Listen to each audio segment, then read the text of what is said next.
final envision. Hey, hello, thank you for tuning in to the latest episode of Vinyl and Vision. This is episode 41. Very special guest tonight is Vyas. So I'm just going to tell you that we jumped right into this episode by chance. It wasn't planned at all. We were Hash and I were supposed to Zoom on this day that we had this conversation, and at the very last minute there was a change of plans, and he mentioned getting some work done to an upright bass of his. I was just like, I have an upright bass. It's like, why don't I bring you up my upright bass? So ultimately, he invited me over, and I was just like, cool, I'll come over, I'll bring all the stuff, and we'll do the recording that way. And I'll bring the bass too, it'll be fun, we can maybe jam or something like that. And so while I'm there setting up all my stuff, we did a lot of talking. We kind of like had already started the conversation basically, so the way that the episode starts, it's kind of just jumped right into a point where we finally got to sit down with the mics on, you know, so yeah, but it starts off a little politically heavy, which is a little different for me. I'm not really, you know, I'm not big on it because I don't feel like I'm knowledgeable enough. But also, you know, Hash is a political person. You know, he definitely has some strong feelings, and the album we were discussing, the pop group's Why, is an exceptionally political album, so it kind of just seemed fitting to do that. But, you know, we try to have fun with it because that's just the way I like to do things. So, yeah, man, get right into it. We get into it big time, actually, with a lot of things. So, on the video, it's very chopped up. It's chopped down a lot from the original content. So if you are interested in hearing the full conversation, you know, find the audio stream wherever you get your podcasts on, and then you can hear that whole conversation, including some existential questions and a story. A question I asked Hash about a story about a complication he had on stage once. So those are fun little topics we kind of got into, and obviously we talk about the pop group's Why, which is a amazing album, and I'm so grateful that Hash suggested it because it was an opportunity for me to listen to that band and that album, and it's wonderful. It's really fucking great. So the only other thing I should probably mention now is that Hash is in another band. He's been in a number of groups, obviously. You probably know him best from being the bass player for the Thievery Corporation, GoGoGo Airheart, and yeah, he does a number of other like little projects here and there, basically whatever comes his way. But so locally speaking, he's actually started a new band called Gnarnia with a G. And we talked a very little bit about that. Like, the whole conversation just snowballed into this thing, and then, like, by the end, I was just like, oh, we haven't talked about any of the bands that you've been in. So, but yeah, Gnarnia just did a recent live stream for Dusk, and it's on the Dusk's YouTube webpage, and I will link that, as well as the Gnarnia Bandcamp page, because they just put out, also last week, a brand new 3-song EP, which I picked up. It's only digital, so I don't have a copy for you to show you, but it'll be up here somewhere. Yeah, Narnia's 3-song EP. Pick it up. It's just little money. It's like $3 for just a donation. You can obviously pay more if you'd like to kind of help the band out, help the players out. You know, obviously Hash being a hired musician as his primary form of income, it's you know, he's been going through a lot lately with the whole pandemic, which we talk about a little bit. So I'd oblige you to consider doing that, buying that little record, that little EP, and paying top dollar for it. Otherwise, I think that's it. You know, we ask you do the things you do with the internet. Please here, like, share, subscribe, comment if you will, if you must. Fine by me. I don't mind. Rate and review, please. That's a big one for us. We'd appreciate that if you do that. Just scroll down to the bottom and hit 5 stars. Thanks. That's all it takes. A few seconds. And without further ado, here's our show. I have to say, like, you know, there's a part of me that's just like, God damn, politics is kind of boring again. Oh, now it is. Yeah. You know what I'm saying? Because I've been. So for me, it's like, all day. And this is how I grew up too. You know what I mean? I just grew up with, like, my dad's always been political. You know what I mean? Bleeding liberal. You know what I'm saying? A Democrat. I don't want to say liberal. He's a Democrat. He's a party guy. He's more moderate. But anyways, I've always, I've been a student, and then I'm a fan of history. You know what I'm saying, and all that kind of stuff. So for me, it's like, it's fascinating. But watching for the last year, because I've been here and I got Vyas TV finally in like April of last year, so, or Vyas downstream, so I just watched the news channels, and it was just like, that shit was like, some of that stuff was gold.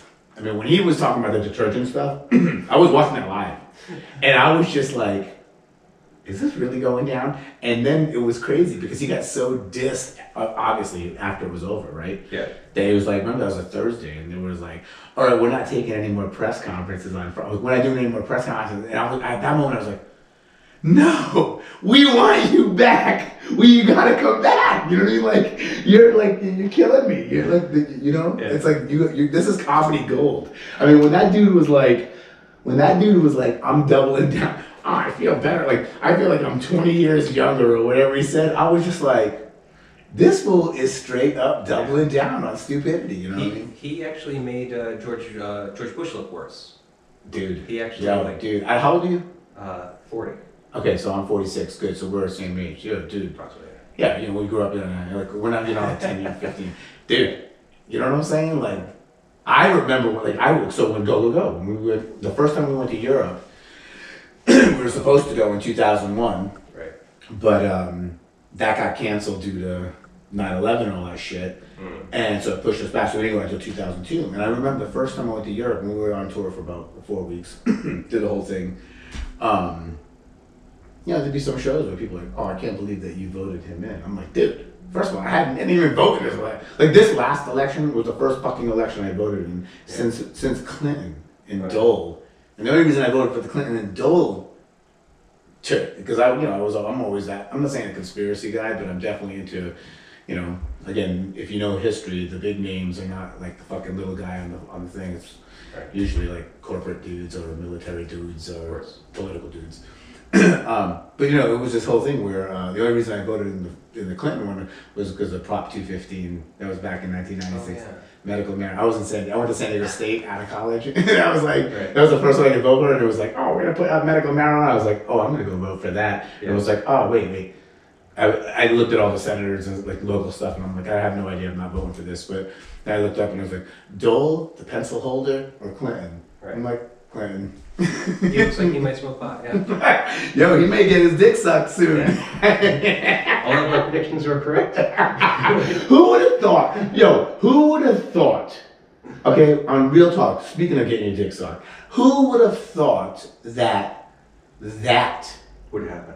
No! That we had a guy who fucking caused the goddamn insurrection and they tried to impeach his ass. And the previous guy that tried to do this, which was him, the previous impeachment, was over a fucking blowjob in the motherfucking office. Yo, dude, this fool had motherfuckers screaming, Nancy, where are you, Nancy? You know what I'm saying? Mm-hmm. And they're gonna try come on, man.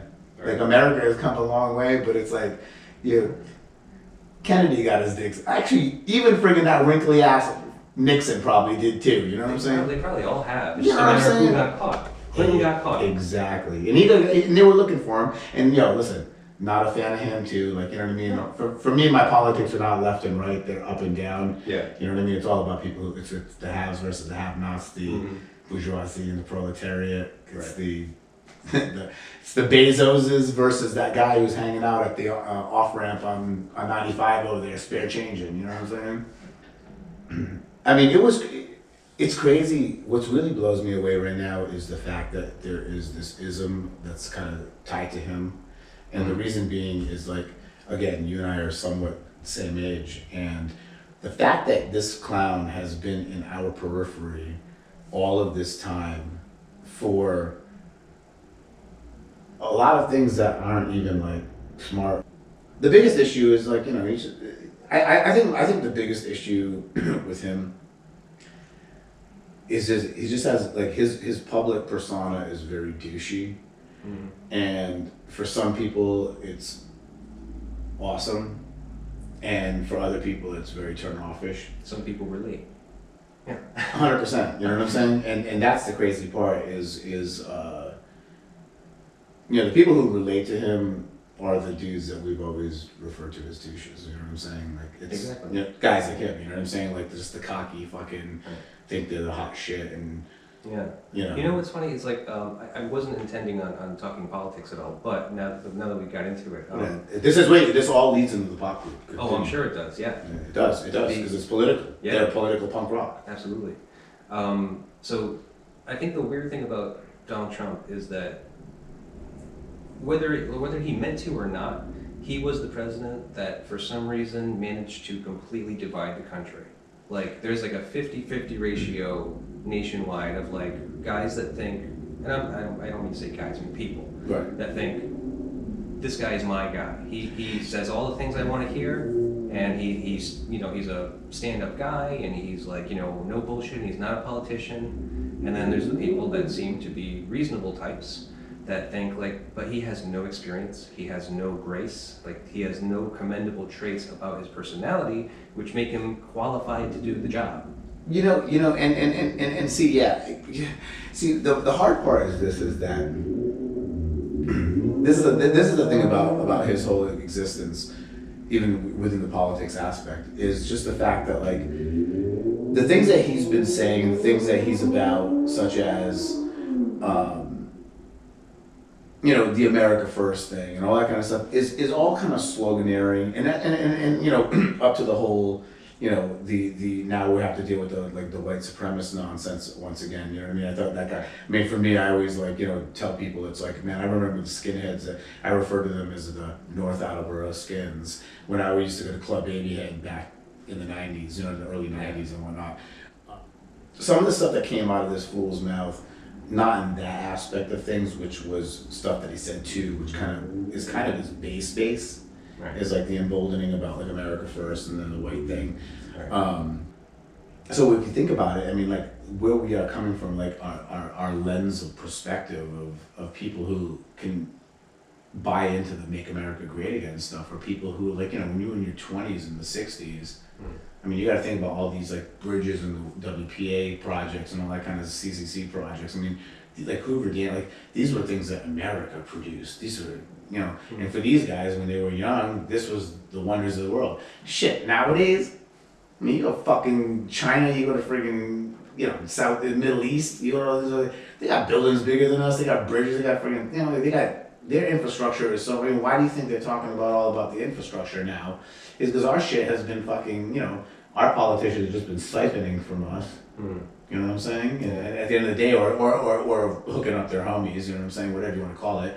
And so, they've been deteriorating. Like, I mean, dude, this street right here, this main street, if you walk down either way here, you can see medallions still in the ground from the WPA. Oh, really? These sidewalks are that, dude, from the 30s. They look good, though. No, dude, I understand, but the medallions, I want to grab one, but otherwise it's like, you know what I mean, dude, we haven't done that update in that long. Right. That's kind of fucked up.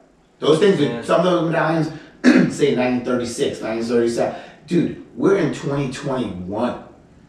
Like, how about like maybe every 20 years, maybe you want to try re-maintenance? You know what I'm saying? And there's gonna be motherfuckers out there who see me right now, and you're gonna say, oh, but the work back then was so much better. Yes, it was, but guess what? It is too. Okay, you know what I mean? We have the same stuff. It's just like you got to do maintenance, man. And anybody who's in the building construction world, you know better. So the point is just that is when you look at these people who are running the show right now in politics. And society, right? Because that whole age of people who are from 60 to 80 or 90, I mean, these guys are holding on to a lot of wealth. I mean, my dad owns this building. And he's from that generation, and I just live in it, you know what I'm saying? Yeah. And so what I'm getting at is that's why his message resonated well with a certain segment of society. And that's an older generation, but that older mentality is also passed down to your children. And so, you either do one or two things, right? You say fuck you and you walk away from that stuff and go opposite, or you slightly toe the line, you know what I'm saying? To a certain level. Hey, I got some black friends, and I got some Chinese friends, and I got an Indian friend, you know what I mean? I like Indian food too. So.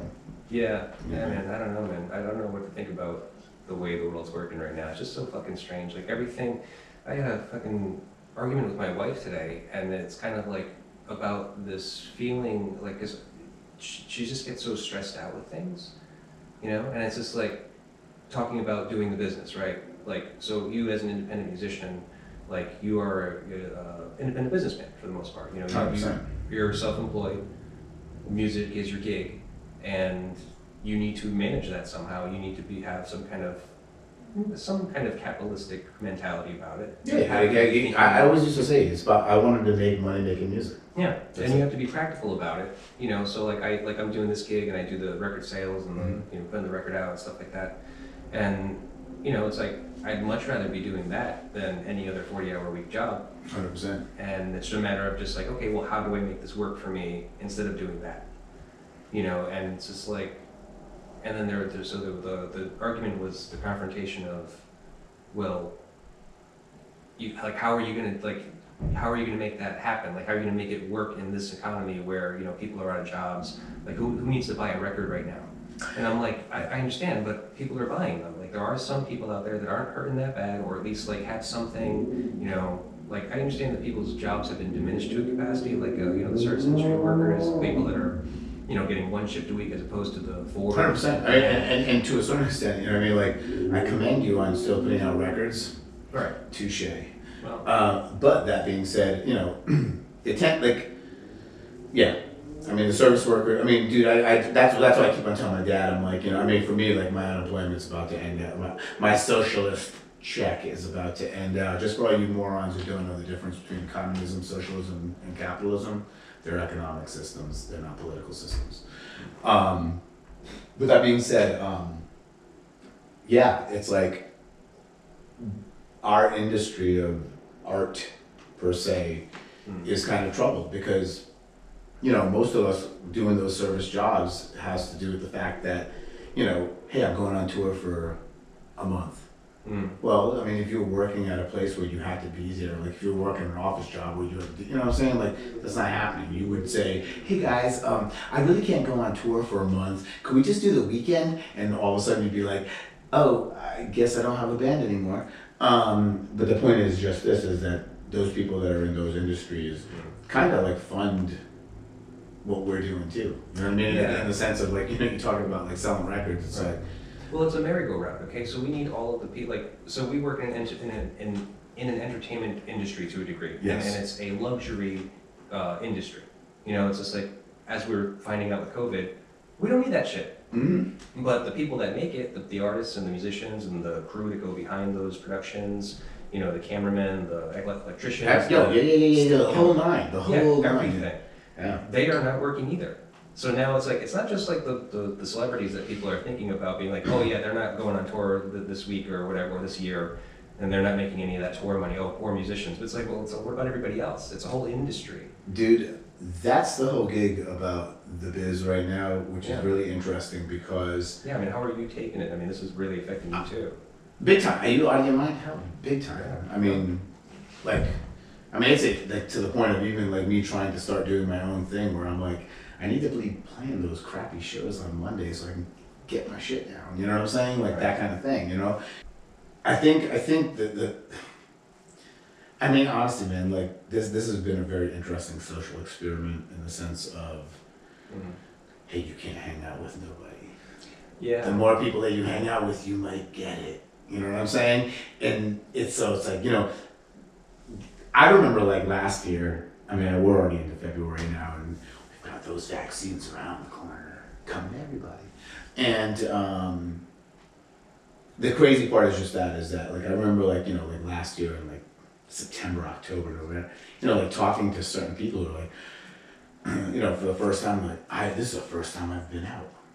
And I'm like, well, you know what I'm saying? It's like, you know, it's the first time I've been social. I'm like, yeah, when they said it was open in May, I was hanging out with homies, you know what I'm saying? Yeah. Like that kind of stuff. Like, you know, it was, there's so many different or perceptions and perspectives of how people took this thing, and it's brought us into more of an individual. I mean, I was sitting in this place just playing guitar all day. When everybody was like, "Oh, I'm tripping out," I'm like, I love this. You know what I'm saying? Yeah. But that being said, the fact that we aren't doing this right now, and the fact that there are more. I mean, I'm not even talking about. I mean, dude, like, let's get one thing straight. Like, most of the people who are like the lighting guys and the sound guys and the girls too. Sorry, the sound thems. That whole thing, man. Like, they're players too. Right. You know what I'm trying to say? Like, they're artists. You know what I mean? Like, they were smarter, and they actually got like paid regularly. But the whole gig is just this. Is that, you know what I mean? Like, yeah, man. It's not just the singer, it's the bass player too. That's broke. Or, out of work. So you know what I mean? Like that whole thing is like, it's been kind of a trip right now, especially with it really comes down to disposable income. You know what I mean? And that was what was so interesting about the summertime last year, before they opened everything up and everybody's getting like $1,200 a week or whatever it was, or $600 a week or whatever. The unemployment stuff. Yeah, or just like not the unemployment, but like whatever security, the pandemic thing, exactly. Which, hey guys, if you're listening, Congressman, pass that. Stimulus. Thank you, extension. But when people had the disposable income there, I mean, like, people were buying things. I mean, the neighbor for my parents, he is a car salesman. Oh. And, I was like, oh, how's business going right now? This is like, yeah, that's what he said. And I was like, oh yeah, you know what? It makes sense, because all these people are sitting on fat, like, dude, people are getting $2,400 a month plus unemployment for a couple months. Right. Crazy. Yeah. Hey, there's a reason why I bought an upright bass. I call that bass Uncle Sam. So anyways, yeah. So it for us in this industry, and it's like, people that didn't decide that they wanted to go work at a corporate job, or you know what I'm saying, or just needed these kind of set, like, easy restaurant bar gigs or whatever it be. Flexible hours. Yeah, to go do our art. Right. Because that's how it works. It's like, hey, I remember when I was a caterer, I used to tell my boss, and I was like, listen, anytime I got a gig, I ain't working. You know what I'm saying? And the crazy part was, like, when I did work, I busted my ass to the point where they used to want me to, like, it was a catering gig, so they would call you, like, whoever's on the hierarchy of the list, right? And I would be on the top part of the list because people wanted to work with me and people wanted to have me in their team when we were going out there, because, when I'm there, I didn't fuck around, you know what I'm saying? And rightfully so, because I wanted to be able to justify that, they'd be like, gosh, like, we have a bunch of parties on Friday, can you do it? And I'm like, nope, got a gig in LA, sorry, you know what I'm saying? Like, that kind of thing. And there's always a GoGoGo, you know what I mean? Like, how much money did you make? Nothing. I ended up spending money because the 2 drink tickets, and I like drinking, so next thing you know, I got, my bill that night was $70, and I thought, what I mean? So, it'd be short money anyway, I mean, because, again, most places aren't open, or, are limited. I'm not talking about now. We're not talking about now. No. Like, when everything gets back to the quote unquote new normal. We're talking about the good old times. Yeah, but man, I think the good old times are about to happen, because, man, like, I'll tell you straight, like, the one meme that's been popping around and all that, it's like, after the plague was the Renaissance, you know what I mean? Like, okay, I can do that. Dude, when you're this low in existence, and you know what I'm saying? Like, what's gonna be insane? What? Is when it's open again. Do you know how many fucking people are gonna be playing? Like, like how many people are gonna want to be playing shows? Oh yeah. I'm talking about people who, like, I picked up guitar at COVID, and I started a band. All these songs. Exactly. You know what I'm saying? It's like, I've always wanted to do this, and it's like, and it'll be this thing where, like, for the next 2-3 years, you'll have a whole bunch of things where you're like, God damn it, getting paid nothing at this gig, because I'm, got people who don't give a shit about getting paid, they just want to play, and then the reality will set in for some of those people where they'll be like, it's a pain in the ass. Like, I hate loading up and getting there. Yeah, no, that's how you weed them out. You know, you weed out the dogs from like the Yes. the top grade meat stuff. You know, it's just like these are the guys that really do it because they fucking put the time in. They suffered all those years of like, you know, shitty bands and like not getting paid, sleeping on floors. Well, it was never about getting paid. I mean, like, you know, at the end of the day, still music is not about like money. I mean, it's always been about but it's being alive, like keeping yourself alive, going across the country. Oh God, yeah, It's like okay, we don't have. Thank you, MasterCard. Yeah. Thank you to everybody that lent the floor. Oh God, yeah, that part. Yeah. That cooked dinners, that offered washing machines. They, and there are so many of you theys. That's the reason why I'm here. I mean, that's the reason why you're even talking to me right now. Right. To be honest with you, straight up, it's only been, and to be honest with you, like, as I always say, it's like, I'm only as famous as who I'm talking to. You know what I'm trying to say? Because at the end of the day, it's like, I'm playing this band. They're like, oh yeah, I'll check you guys out, sure. You know what I mean? And there are other people who are like, oh, I fucking love it. You know what I mean? That kind of whole nonsense, And that's the whole gig. It's like, it's only about spreading this joy to people. And when they reciprocate, it's even cooler because of that. You know what I'm trying to say? Like that's Them it's the support. It's the 100%. It's that showing that's just like, oh, you really care that I do this. Thank you. Yo, it's amazing. Yo, James, listen. Here's the deal tonight. We can either stay at this chick's house. She got 3 cats, and she don't change the litter box. Or we can stay at this dude's house. He's got 2 dogs and 4 cats. He's got a killer record collection. Ooh, that's a tough call. Well, it depends on if you're trying to hook up with exactly. That's what I'm saying. Like, do I want to just hang out? Like, is she worth it? Is that? And then you're like, oh, but more importantly, listen, we gotta leave at 7 a.m. Got it? And it's 3:30 right now. Keep that in mind. I'm gonna wake you up. It doesn't matter. Either way, I'm staying up all night. I'm either looking at records or. Oh, clearly you're not driving, huh? I guess I'm driving again. and that is a day in the life on the road. Oh God. Wow, that was a pretty good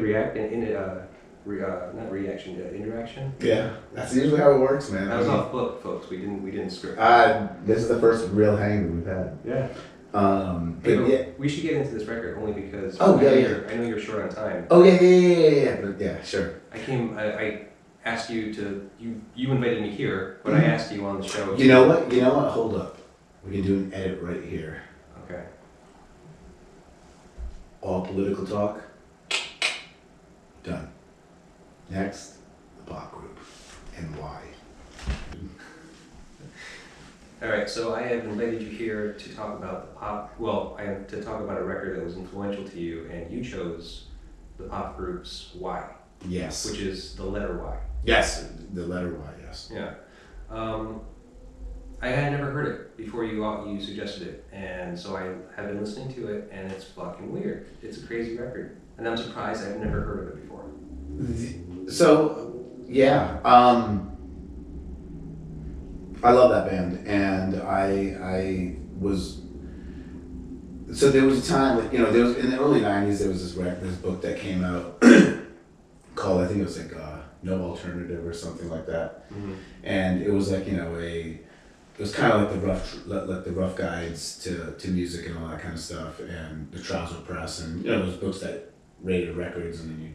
But this one was called it was by Spin Magazine, and it was like 100 records or whatever that were influential, and this was like '93, and they talked about awesome records from the '80s and the late '70s and the '70s.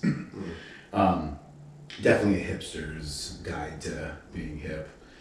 And they'd have these little sidebars where they'd have artists from that era pick their top 10, or whatever it was. Oh. And the pop group came up in several different people's things. Y, as well as the follow-up record, which was For How Much Longer Will We Tolerate Mass Murder, which is a killer title for a record. That came out on Rough Trade Records. And 1980 was that? 1980, yep. And so anyways, long story short is I was a big, I've always been into punk funk. I mean, for me, the Chili Peppers were, important to me. My high school years were 88 to 92, and I always actually, it's funny, this is we're 91. I was just going through this, I was thinking about decades.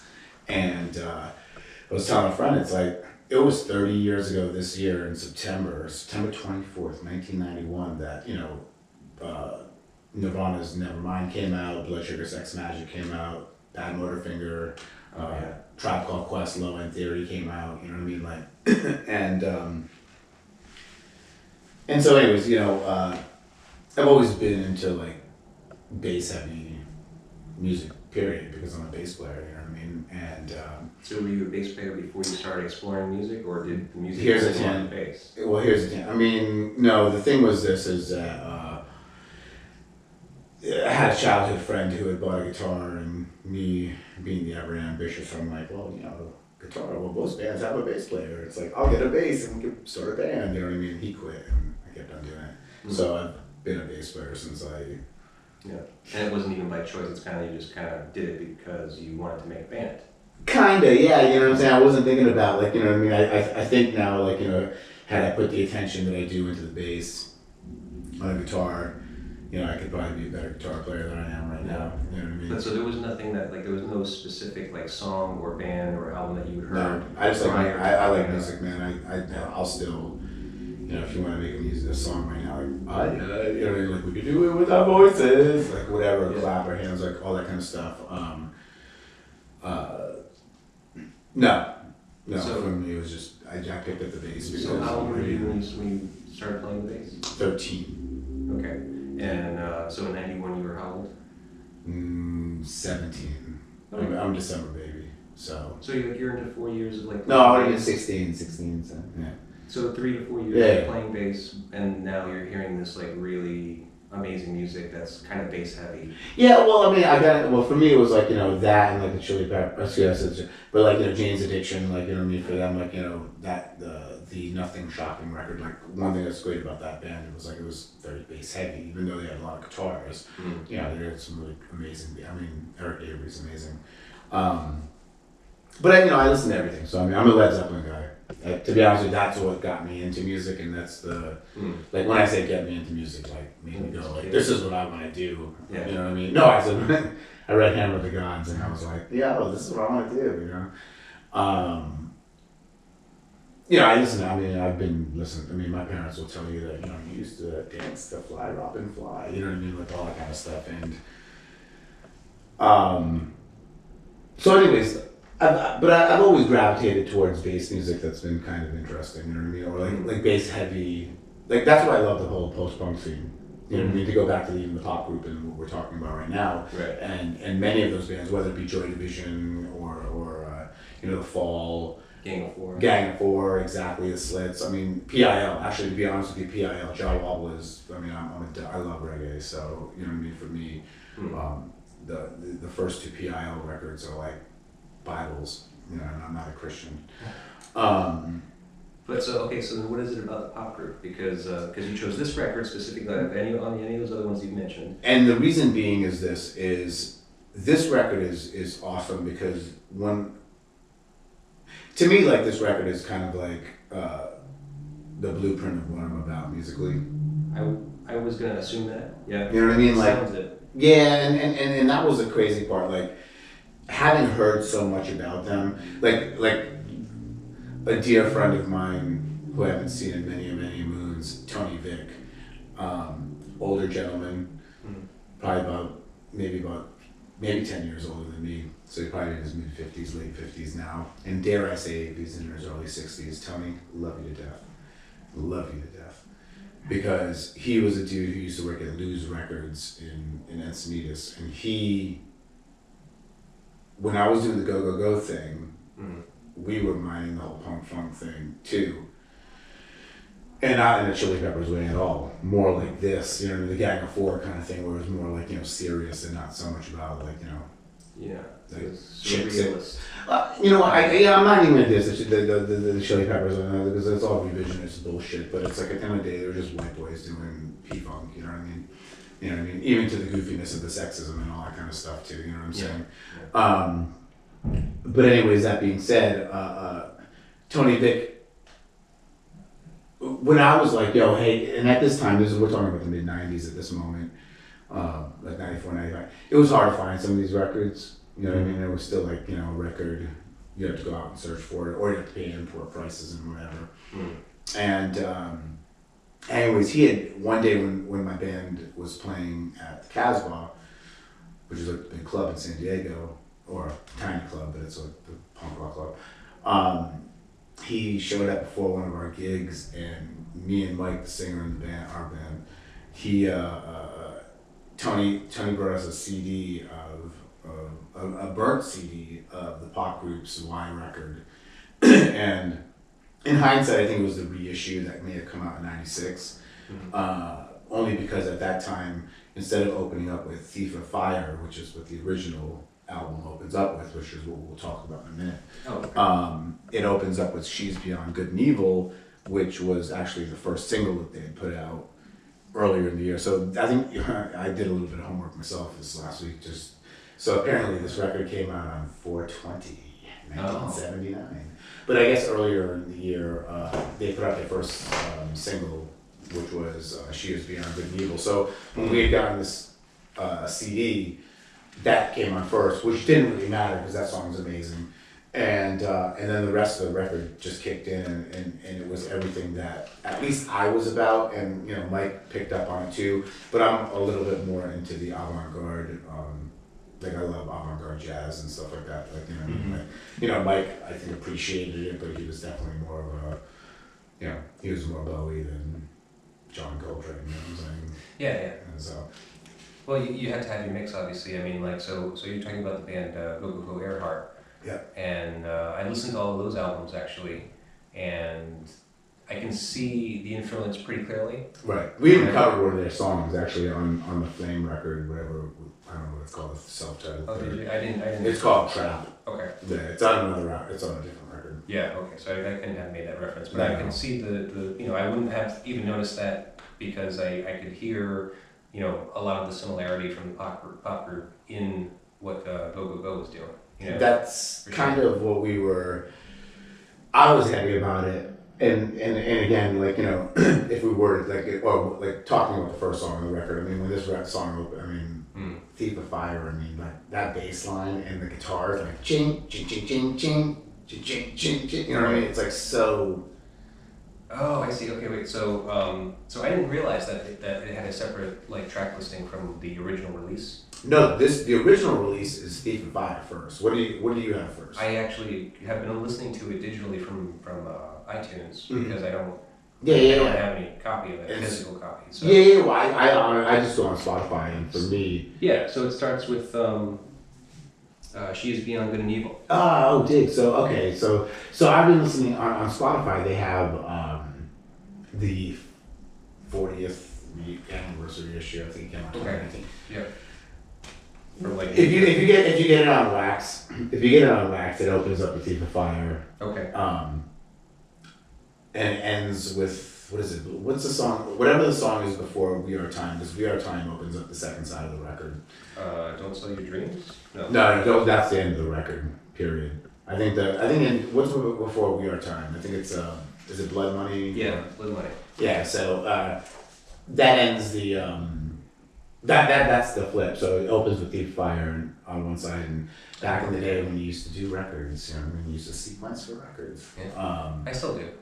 I still like Excuse me. You put out a record, so then you know exactly what I'm talking 100%. And record listeners, like in general, people that understand, okay, this is the flip side. This is the second. But that's the whole thing. Dude, I mean, that's the thing that I'm like, to be honest with you, that's the craziest part about putting things out, at least when you're thinking about putting out records now, and which, even when we were sequencing, we always sequenced from the thought process of like a record, where it was like, two sides. We need this much time on this side. We need this much time. Or just flow. And flow. Yeah. You know what I mean? Because at the end of the day, it's like that's why when you listen to like some of these the classic records that we call classic records that are obviously sequenced for flipping it over to the B side. Well, guess what? The bomb ass like jam opens up the B side and it ends with the somber tune, or vice versa. You know what I'm saying? Like it was sequenced that way. Whereas there was a time.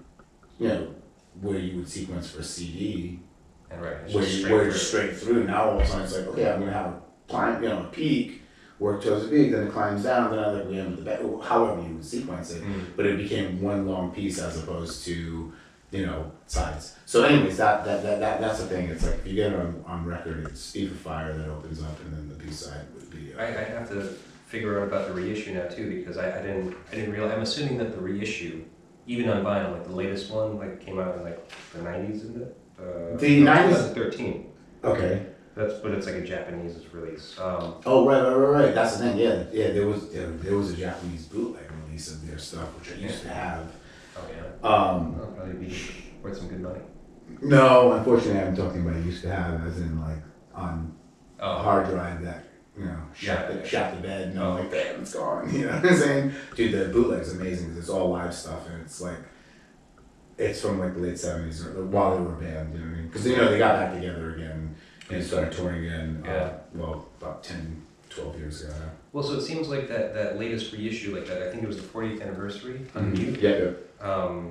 It seemed like they had some kind of deluxe box set, so you had the original record and a full-length live record, so I'm not sure if it was the bootleg or... No, it has stuff that was on the bootlegs. Okay. Yeah, the bootleg stuff is like, a live show from Cologne and...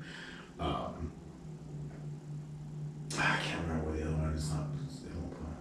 Okay, there's a couple of bootlegs that they had that were like the ones that were like the Mona bootleg, and maybe it was Helsinki. I can't remember, but regardless, there was, yeah. And that live thing, I think, may have songs from some of those bootlegs. Yeah. Cool, man. Well, let's get into the record. Let's get into the first song. So I'm going to do the new issue. I'm going to start with... Sure, by all means. I'm going to start with She Is Beyond Good and Evil. Beautiful. So that's actually about Margaret Thatcher. Is it? Yeah, She's Beyond Good and Evil. Which was their first, like I said, that was their first single, okay. Which came out, predecessed us by a few months. Yeah, dude, the reason these guys are awesome is just because they're political, man. Like, the first, so this record, Why, was out on Radar Records.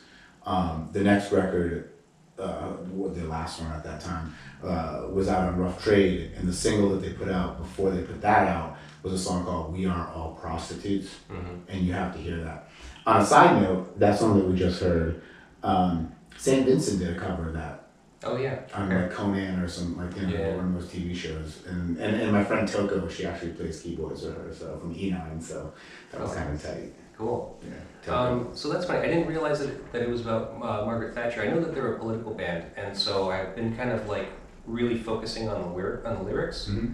But I've also lately I've been trying to also research kind of like every song if I don't get enough about the album itself and see what I can find. The only thing I found was that a quote, I guess, from Mark Stewart said in discussing the song, Stewart described the lyrics as being about unconditional love as a revolutionary force where idealism and energy mix poetic, existential, and political yearnings with the romantic idea of passing through nihilism and emerging on the other side with something positive, something beyond.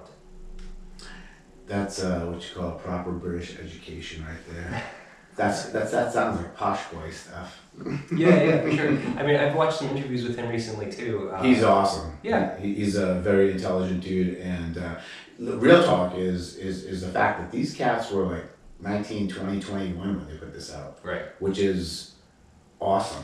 It's pretty amazing. It's pretty mind-boggling. I mean, obviously it's a product of its time too. Right. You know what I mean? Like where they're coming from musically is like, obviously they're coming from like, Post Bitches Brew, Miles Davis. They're coming from like, situation politics. They're coming from like funk. Clearly, that was huge. You know what I'm saying? Like these are all elements that, and they're from Bristol, England too. You know what I mean? Like these guys are like actually, the forefathers of that whole, the Portishead and the Trickies and all the Massive Attacks and all that kind of stuff. Like Nine Inch Nails even, right? No, Nine Inch Nails are American. I'm talking about all those bands that I just mentioned. No, I'm saying as far as an influence, like these guys. Oh yeah, influence. But I'm talking about Portishead, because Portishead's right out. It's like Warwick to Providence when you're dealing with Bristol. Yeah. And then Massive Attack, you know what I mean? They're based out of Bristol, and Tricky's out of Bristol, and all that kind of stuff. Like these guys have like an influence on the scene there too. You know what I'm saying? Like, sure. Like, I mean, they've influenced now. Oh, and then outside of the world, the bands. I mean, that's a different story. But I was just saying in general on what they've just done for Bristol. I mean, like when you think about Massive Attack, there's a thread that can, like, there's a connection probably. I when I toured with Thievery, with Massive Attack, we talked about, because I love this band. I was like, yo, what's up with Mark Stewart? And he's crazy, mate. Yeah, from the interviews I saw, he seems a little bit like, he seems totally like cool guy, and like you said, like very well educated, very well spoken, but he seems like he can be intense. You know? Yo, exactly. Yeah. And that's the tragedy. It's like, unfortunately, there's not enough video from their proper era. Yeah. And when you do see the short segments of that stuff, Right. you're like, God damn it! Can't you just give us the whole show? You know what I'm saying? Like, that kind of thing. You know? Right. So let's see. The only question I had for you about this song, based on the quote that I had read for you, was can you recall a time where you personally, I'm sorry, I can't even read my handwriting. No problem. Okay, can you recall a time where you personally witnessed love overcoming? Love overcoming. I guess overcoming hate, overcoming. I mean, anything. I mean that. It's like all the time. You know what I'm saying? Like, it's so hard to say because it's like that's the eternal battle, right? Love versus hate. It's like, you know what I mean? Like, there are moments where I want to choke my mom to death, you know what I'm trying to say? And it's like, meanwhile, I love you, Mom. You know what I'm saying? Like, that whole trip where it's like, it's everywhere, man. You know what I'm saying? Like, you know. It's a matter of whether or not you want to acknowledge it. Yeah, where you are at that moment in your existence. I mean, you know, when you walk outside right now and you get in your car and you start driving and you're like, in traffic, all of a sudden, you might start to say things that you wouldn't be saying, you know. Oh, I say horrible things. Oh, are you kidding me? I say such horrible things. I cannot wait till everything's automated. I'm being serious. I cannot wait. When you say love overcome, man, it's like, you know, that if there's an emotion that I would like to be a part of, love more so than hate, you know. Oh, for sure. So absolutely. So that being said, so, you know, anything, you know, if I can somehow overcome, you know, my hatred for sardines and somehow love them, well, maybe it'll be good for humanity. But until then, I hate them. You know what I'm saying? Yeah. Well, how do you feel about theft?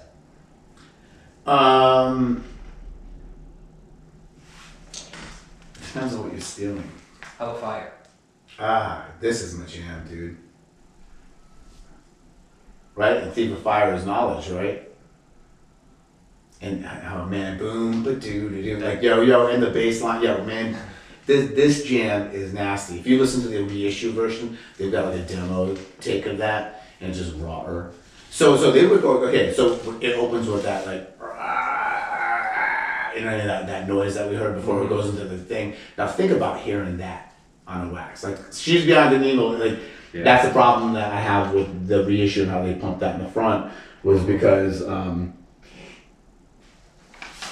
it kind of diminished the intensity of the of how it was really presented, you know what I'm saying? Exactly, you know what I mean? And especially, like, that's the thing about these cats, it's like the avant-garde aspect. You know, we were moments ago talking about Miles Davis, but these guys were also into free jazz and all that kind of stuff. And again, this record came out in 1979.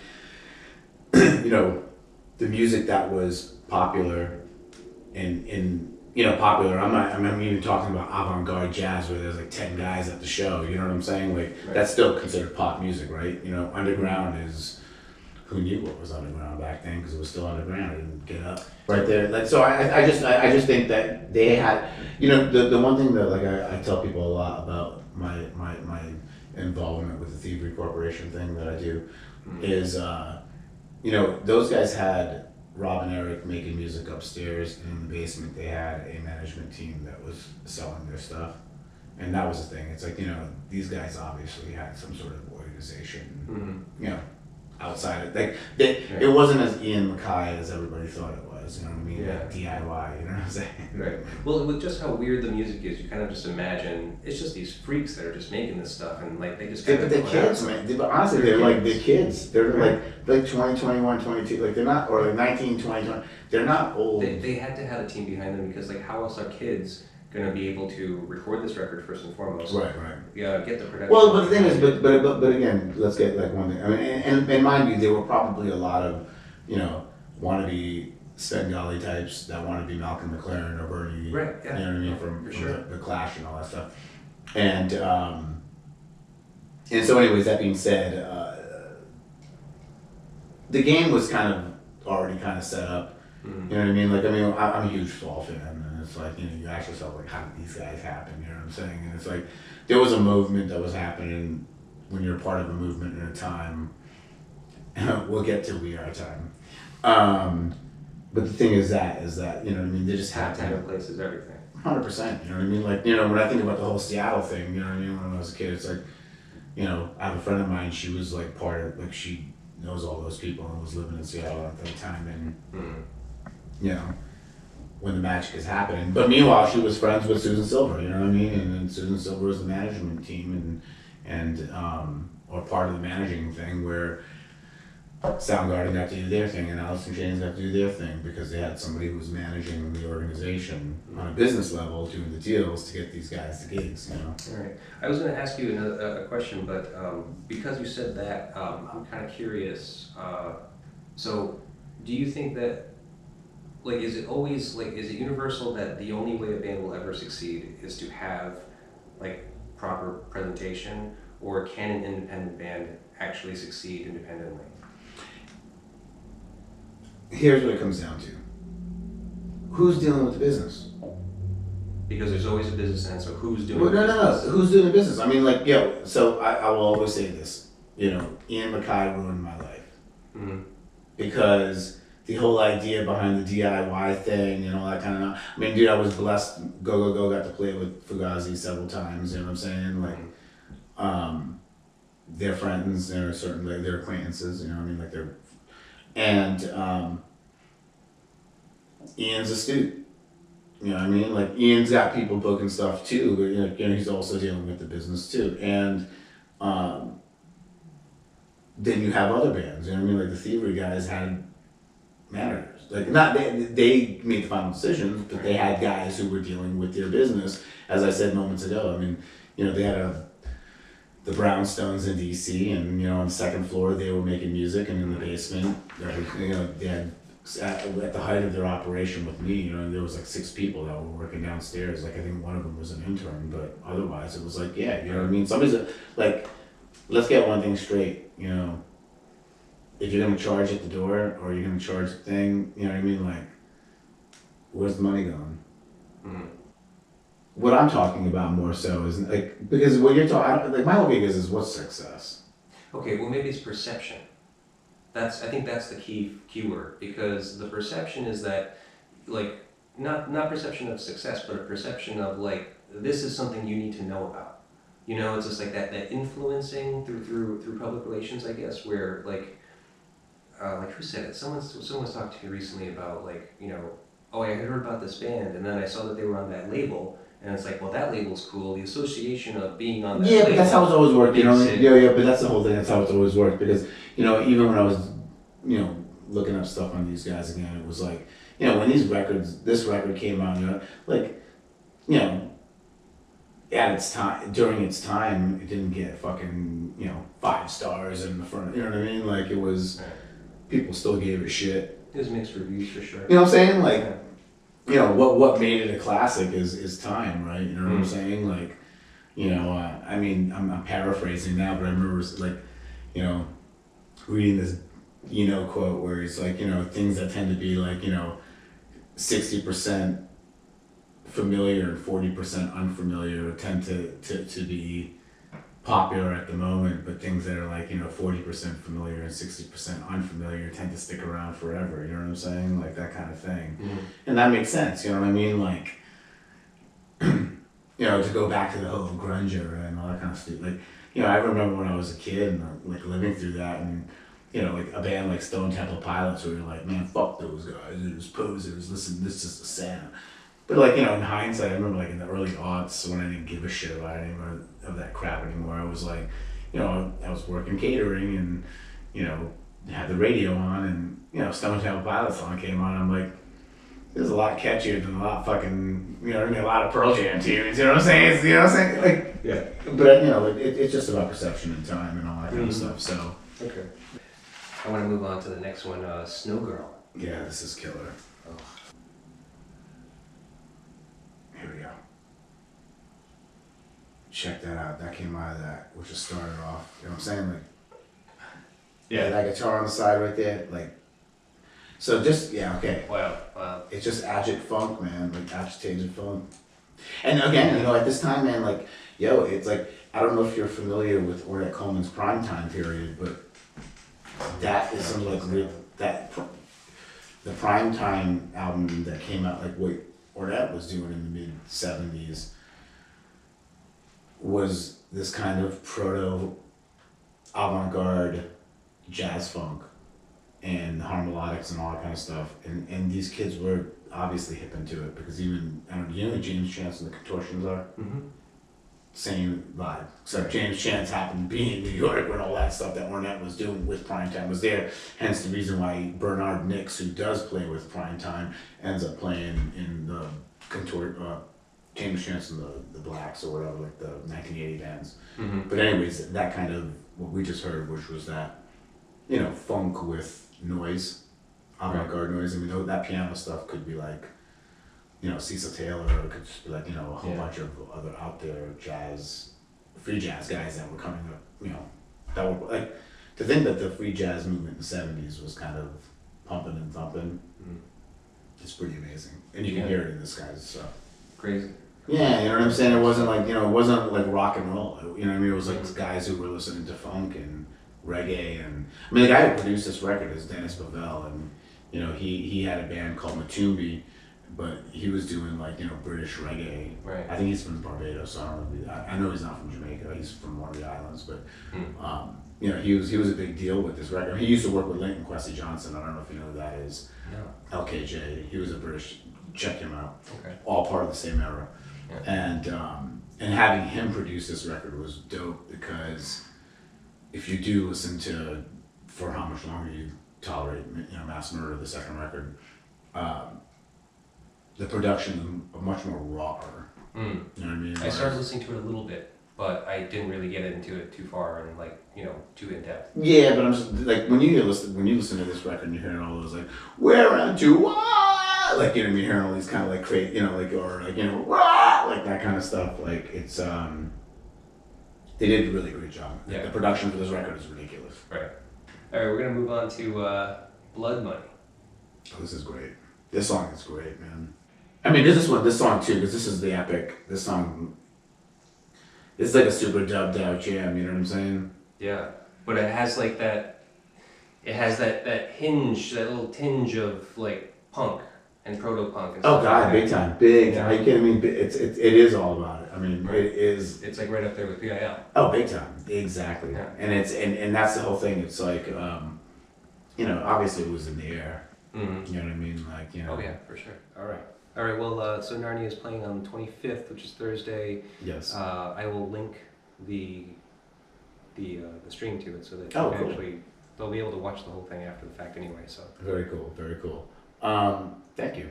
thank you, man. This has been a blast. Are you kidding Thank me? you This for has been- fucking letting me, explore the fucking pop group. Oh yeah, you haven't like wait to hear the next record. Actually, the singles, man. We'll listen to it right now. Okay. Once the video dies. Are you gonna play the bullfiddle a little bit? I would love to. You know what I'm saying? All right, here we go.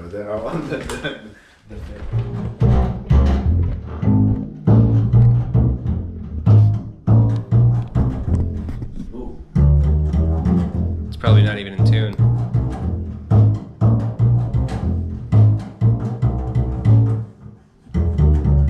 Yeah, I don't even know how to play this thing. Are you kidding me? It's like I get on these things and it's like as soon as I don't see the dots there, I'm like, oh shit, what the fuck? Where am I? Keep it real simple. 3 notes. 3 notes. Groove.